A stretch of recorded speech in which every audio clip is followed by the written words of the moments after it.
Marcos Botelho.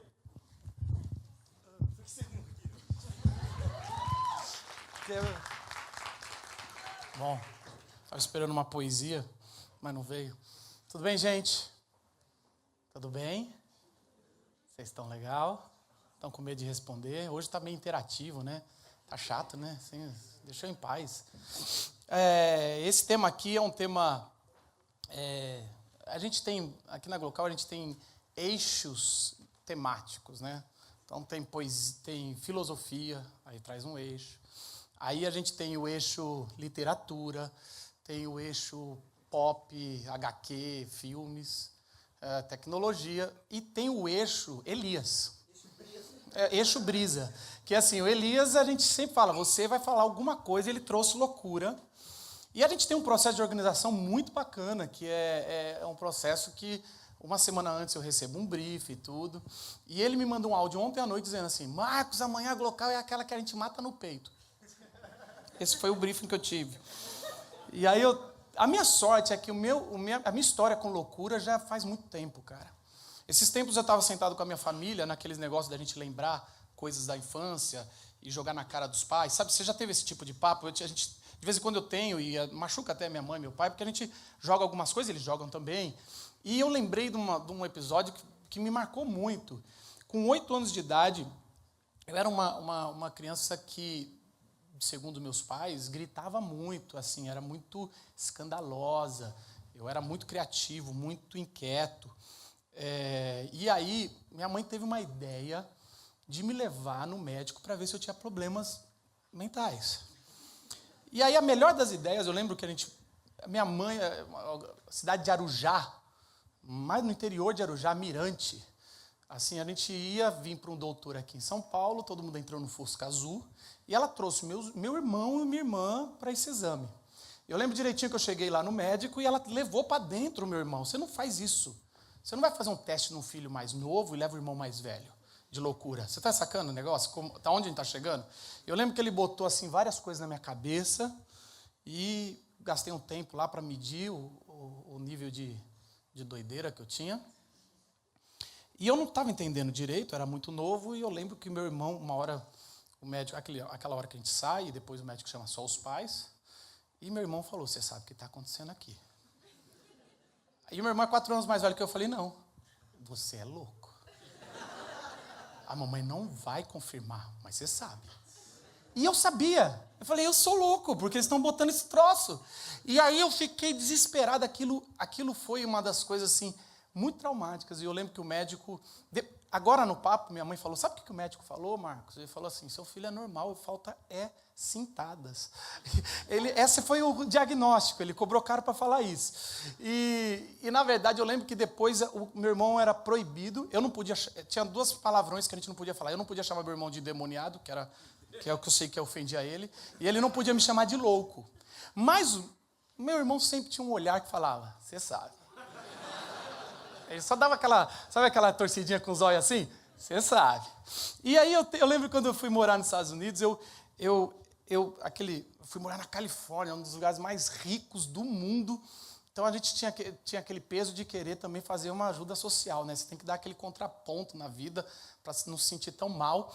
E eu lembro que eu ia para uma organização lá em São Francisco. Aliás, todo mundo fala bem de São Francisco. Eu só conheci o lado ruim de São Francisco.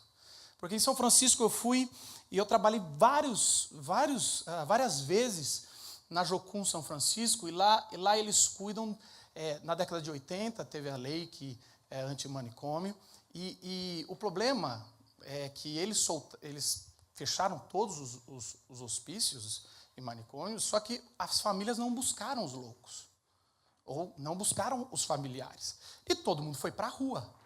Então, em São Francisco tem uma zona que é como se os policiais chamam de o filé mignon de São Francisco, porque o policial que trabalha naquela zona ganha mais. Então é o filé mignon, que é onde ficam os mendigos loucos.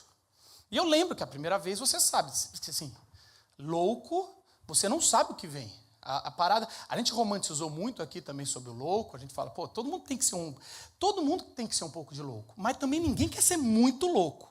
Quando você desconecta de tudo, acabou. Aí desconectou.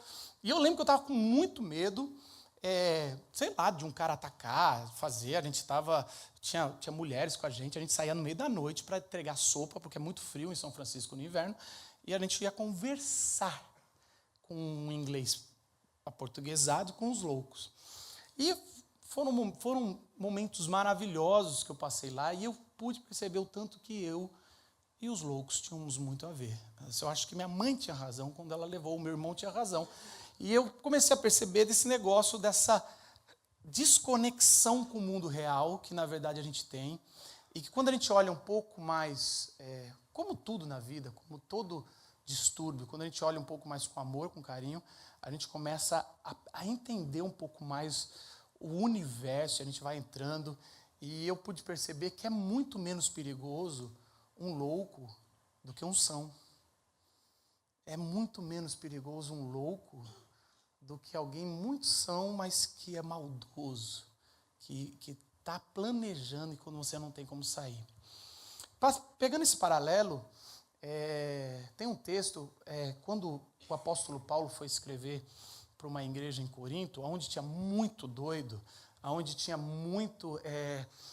os gregos, eles são conhecidos como eles achavam que o ápice do desenvolvimento, da vida, da ordem, era quando a gente chegasse a um pensamento, a filosofia, o pensamento em alto padrão, a gnose, algo que não se alcançava, esse conhecimento tão profundo, essa gnose era o ápice do pensamento. Então, os gregos, eles iam para as praças e começavam a discutir, fazendo batalhas de rap, eu não sei como é que era da época, e eles iam citando filósofos, falando contra a sociedade, contra o sistema, e eles iam subindo.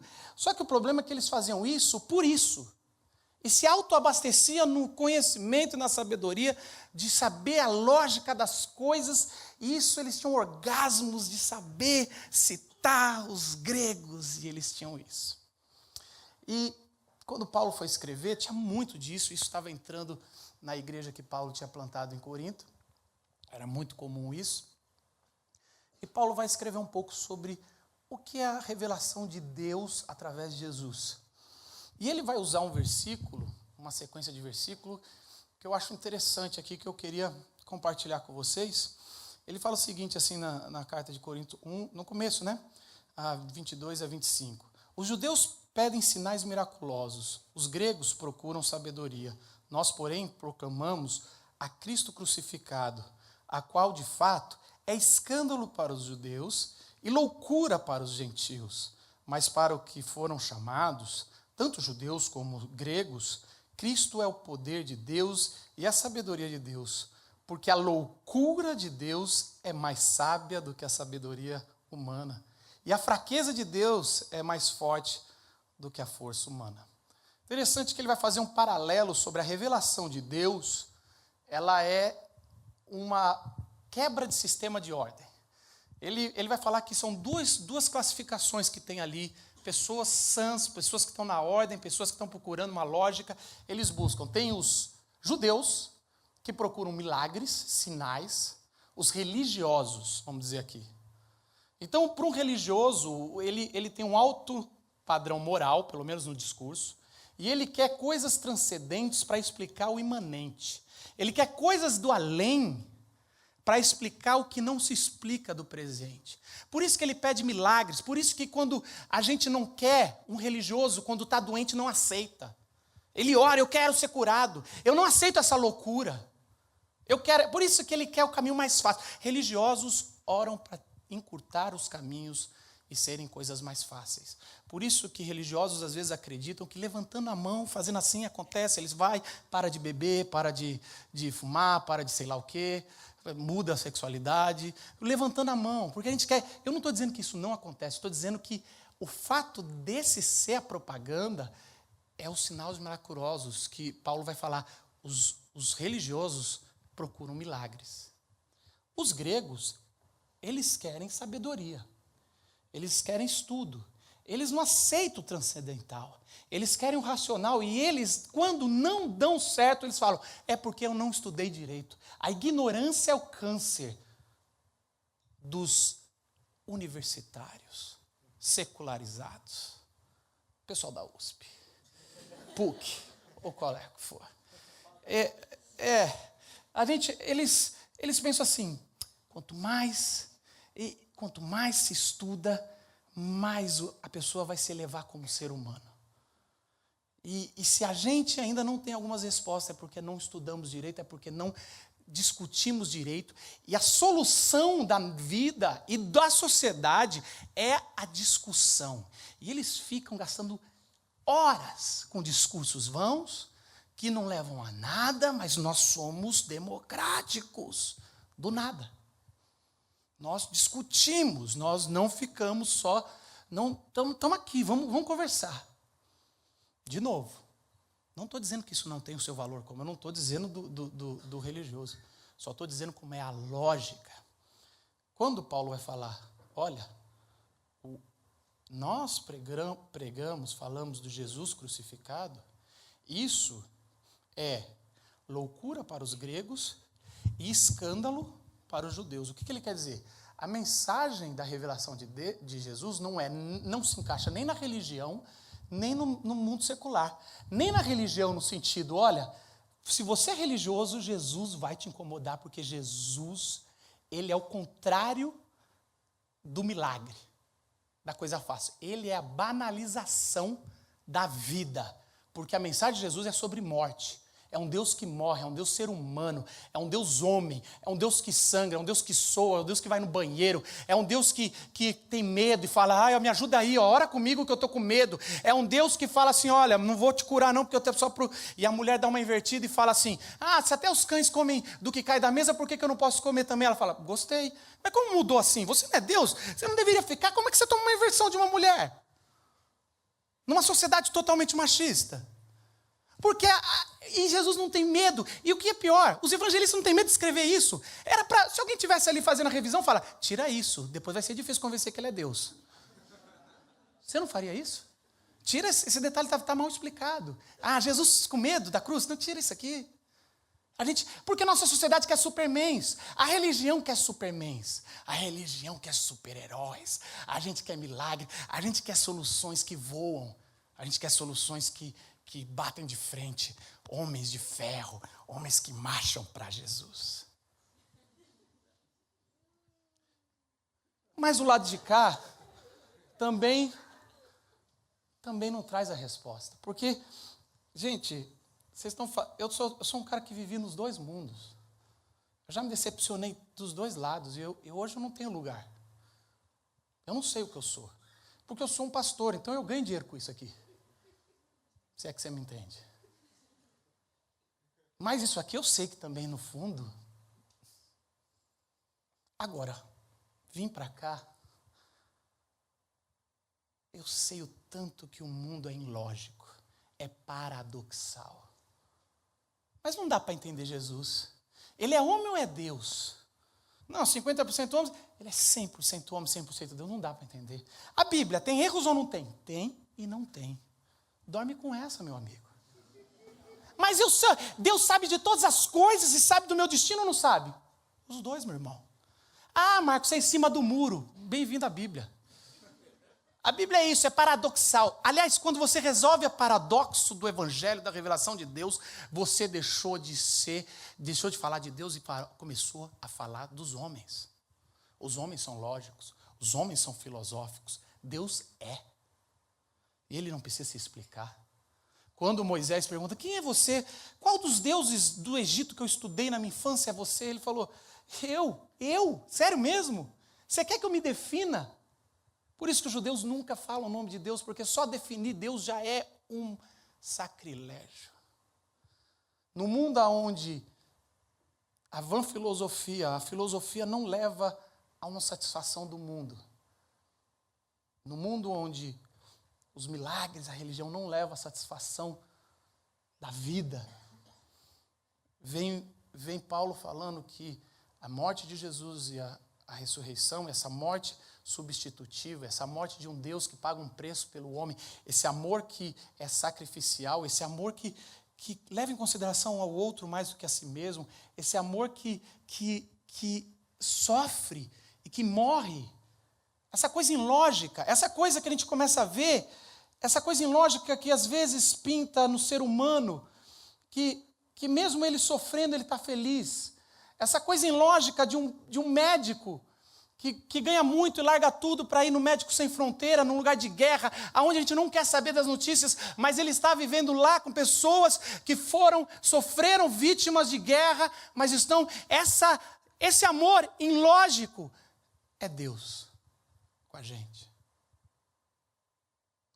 Como essa semana eu conversei esse amor de uma menina que teve um relacionamento, estava grávida e o namorado por muito tempo pediu para ela arrancar, tirar.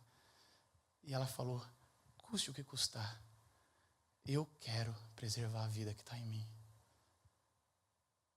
Isso é Deus.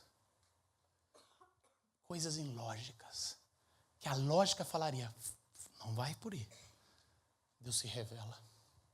Tem uma música, e assim eu quero encerrar a minha fala, que diz o seguinte, é da Balada do Louco, Os Mutantes.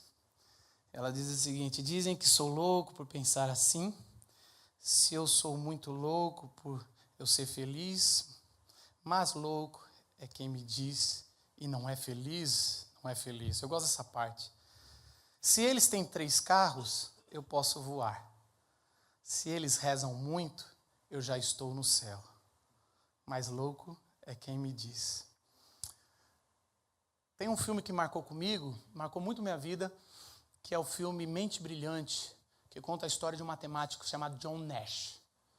E se você não assistiu, eu vou dar spoilers, acabou. E essa história é real. Essa história ele ganhou um Nobel. Ele é uma mente brilhante, como diz o filme. Era um gênio. Só que ele tinha uma esquizofrenia, uma loucura, que ele via pessoas. Então ele tinha um cara que ele via uma menina, ele achava que ele era espião, a menina achava que ele era família. E assim, o filme vai contando essa história, até metade do filme você acha que eles são de verdade, sabe? Assim, e aí depois você vai vendo que ele tem essa esquizofrenia, isso tem atrapalhado ele começa a fazer umas bobeiras. E aí ele começa a tomar um remédio para não ver mais os fantasmas que ele estava vendo, ver aquelas loucuras que ele tinha. E aquele remédio, além de deixá-lo impotente, que já é uma sacanagem, ele começou a não ser uma mente brilhante. Ele começou a ser uma pessoa ordinária. E a esposa dele falando, John, você tem filho agora, você pode ser uma pessoa ordinária e viver a vida. E o John Nash fala assim, eu não posso, eu tenho um dom, Deus me deu um dom, que todos chamam de loucura, mas é um dom. Se eu deixar esse dom, de que vale viver até o fim? E o filme vai nesse negócio que ele quase mata a filha dele, porque ele tem as alucinações de fogo. Eu gosto da cena final, ele já está velhinho, a esposa dele também está velhinho, e não conta o que aconteceu, ele está ganhando o prêmio Nobel, e ele agradece a esposa que ficou do lado dele, nunca abandonou. Ele conseguiu fazer uma teoria que é usada no celular até hoje, se eu não me engano, e ele faz uma coisa gigantesca, e ele sai. A cena final é incrível, ele está no saguão da premiação, e a esposa abraça, fala, que bom que você conseguiu resolver isso, você conseguiu ter o seu dom, mas você, graças a Deus, superou o seu problema tomando os remédios, né? E a cena final é ele abraçado com ela, ele olha para o lado, e está a menina e o cara que ele sempre viu sentado ali, olhando para ele, falando. E aí acaba, ele nunca